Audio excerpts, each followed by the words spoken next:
The Orlando Magic will be a top 5 team in the Eastern Conference. Cam Thomas will be an all-star instead of Jordan Poole. Steph Curry is the most overrated player in the league, and he's not even 25 all time. Scotty Barnes will be an all-star this year. Guys, these are just 4 of the many hot takes you have submitted in this video. If you're new here, welcome to Late to Hoops. If you want to be featured in the next hot takes video, I usually do one of these every month or two. Thanks so much for 1,600 subs, guys. Make sure you drop a sub and make sure you're paying attention to the community tab, so when I put these polls out, you can be featured with your hot takes next time. Again, thank you guys so much for the support. Let's get right into this. First and foremost, Steph Curry isn't a top 25 player. The problem I have with this take is that Stephen Curry is clearly a top 5 player all time. It's very okay that you think he's overrated. That's your personal opinion, and everyone can think that, but his resume and impact on the game, it speaks for itself. This is one of those takes where I can't really tell if the second half of it is that serious.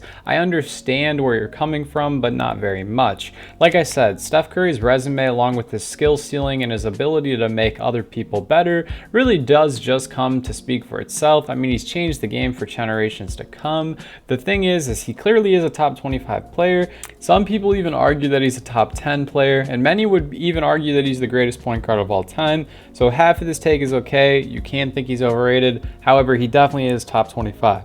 The second take that we have, guys, is that Cam Thomas will be an all-star instead of Jordan Poole. This is an interesting take because it implies that Jordan Poole was or is going to be an all-star. Aside from the fact that I do not believe Jordan Poole is an all-star caliber player this year, Cam Thomas's surge just doesn't have as much of a sample size as I would like. And there's no real clear cut, like Jacques Vaughn has never come out and said, hey, you know, we're going to make Cam Thomas the number 1. Obviously, last season we saw him post incredible stats. I believe he was the first or one of the only rookies ever to have 3 30-point games consecutively back to back to back. However, like I said, the sample size is so small, and the voting for the guards in the East is going to be tough. Off the top of my head, I'm thinking of guys like Jaylen Brown you have out East. They usually make DeMar DeRozan or Zach LaVine, or even Drew Holiday is in that conversation, Donovan Mitchell, Darius Garland. There's a lot of talent out East, guys, and who's to say he makes, you know, this all-star game? Regardless, if he stays on the trajectory that he's at right now, screw everything I'm saying. He's going to be an all-star. But if he's also an all-star, he's going to be boasting that most improved player award, which I think Cam Thomas would have been the most improved player, would be a better hot take. All in all, though, I do kind of agree with this. If he stays with the trajectory, he'll blow Jordan Poole out of the water. Next hot take comes from WJ, one of the most long-term subs on this channel. So shout out you, bro, from sticking with me from, I think you were probably one of the first 10 subscribers I have. It's crazy to think how far we've come. Regardless, he says Orlando will be a top 5 seed. I think if you just hear this take, you'd probably say that's delusional. It's not true. However, when you realize that it just boils down to the competition level in the Eastern Conference, I think the only locks for a top 5 seed at this point are Philadelphia, barring any injuries, obviously. Then you have Milwaukee and Boston. Outside of that, I would assume maybe one of the Cavs or the Hawks or maybe the Magic would be filling out the rest of these top 5 spots. Orlando's core is insanely talented and insanely young, not to mention Jamal Mosley has been nothing short of an amazing head coach with his tenure there on and off the floor. I think this take is really solid, and I actually do agree with it. I think they will be the 5th seed. The next hot take that we have, guys, says Scoot Henderson won't reach All-NBA ceiling and will be underwhelming. I'm not sure how fair it is to say that a rookie should be a top 15 player in the NBA, and if he's not, he's underwhelming, but I do understand the hype that was garnered through this draft around Scoot and Wemby. They were both expected to be instantly come in and be franchise-altering players out the gate. It's easy to watch a rookie struggle through 6 games and say, yeah, this kid is not going to be something that great. He won't be an All-NBA level talent. However, you must remember that sometimes, especially when it comes to the guards, it takes a lot of time to develop into something, let alone an NBA talented player, an all NBA talented player, my apologies. Someone I'd compare Scoot to very vividly is Victor Oladipo. Victor Oladipo was taken top 3. I believe he went second to the Orlando Magic back in 2011 or 2012, and he was an explosive shooting guard out the gates. However, Victor didn't make an all-star or an all-NBA team until he was 25, nearly 5 years into his career. We all remember the breakout surge he had with the Indiana Pacers. Regardless, I think this take could age well, but I also think this take is just way too premature. However, this is about hot takes, so I tip my hat to you for typing this. Another hot take from another long-term supporter from Jackson Sonhalter. Got to give a lot of love to this guy. First part of this take, you guys can read it yourself. I made an entire video on it, so I won't, spend too much time talking about Luka Doncic winning MVP. However, the second half states that the Indiana Pacers will make and the New York Knicks will miss the playoffs. I think it's relatively spot on. A lot of people forget that last season, minus the Bruce Brown, minus the Obi Toppin, those brand new additions they have this offseason, the Pacers were well into the playoff hunt before Tyrese Haliburton went down with injury. I want to say he missed north of 20 to 30 games. The New York Knicks seem to be doing the things they always do, which is fluctuate. They look great one year, then the next season they're not very happy.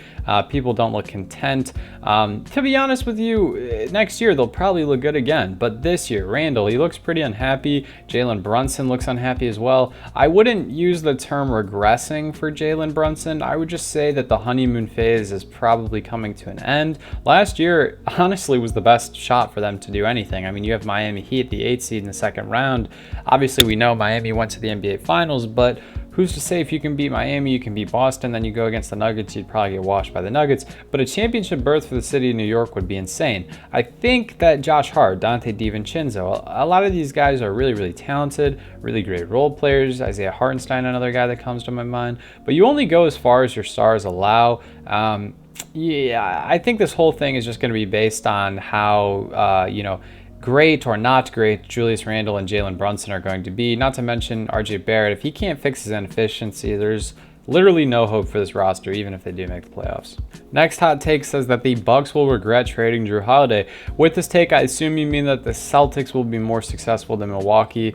The thing is, the reality of this trade is that they may regret it in hindsight, but you can't make decisions based on hindsight. The reality of the situation is your superstar Giannis Antetokounmpo was expressing that he was unhappy and he wanted to go somewhere where he could win. You need a change when a man like Giannis's caliber says that.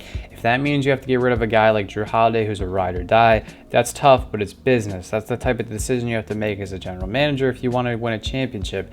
If they win a championship, they instantly will not regret this decision. That's how the business part of this stuff works. If the Celtics win a championship, it might feel like, yeah, we regret it, but you can't make a decision based on what it's going to look like 3 to 5 years from now. The contracts are going to be up, and Damian Lillard may even potentially be retiring. This was a good move by them. I don't think that they will regret it.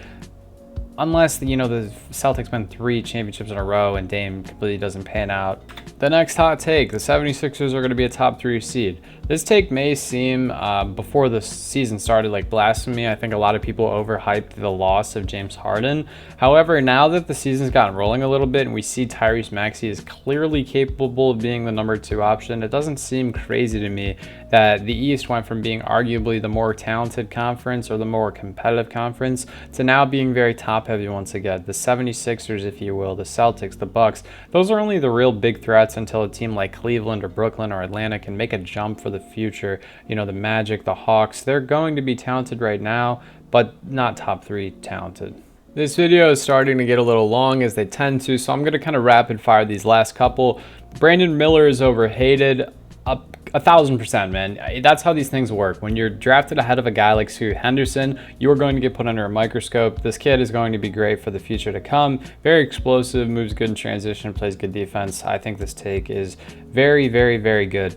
Scotty Barnes will be an all-star this year. Another great take. There's a shot he might make it if somebody gets injured or if he continues to play at the level he's playing. There's always subs in the reserves and whatnot, but Scotty's been on a tear this season, and I hope all the people who are overreacting to the sophomore slump rather than the sophomore surge kind of are paying attention to what this Toronto team looks like under new head coaching. Next hot take comes and says, my hot take is that their whole careers combined, I think John Wall is a better career than Derrick Rose. Off the rip, I can't agree with this. Derrick Rose, youngest MVP of all time, led the Chicago Bulls to the 1 seed over the Dwight Howard Magic, the Big 3 Miami Heat, Big 4 Boston Celtics. This take just, No. I kind of get what you're saying. John Wall, maybe if he didn't get hurt, could have prolonged his career a bit better.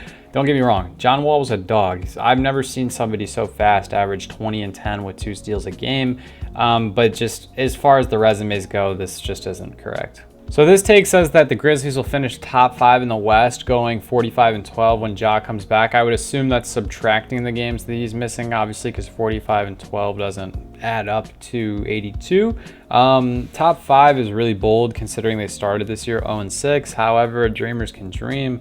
I would just have to see. I really can't make an opinion on this because I don't know what Ja Wick looks like next to Marcus Smart and the other new additions on this team. And lastly, sorry if I missed anyone's takes, guys. I did try to get to as many of them as I could. I just didn't want this video to be too long. I will be separately replying to anyone's take I missed.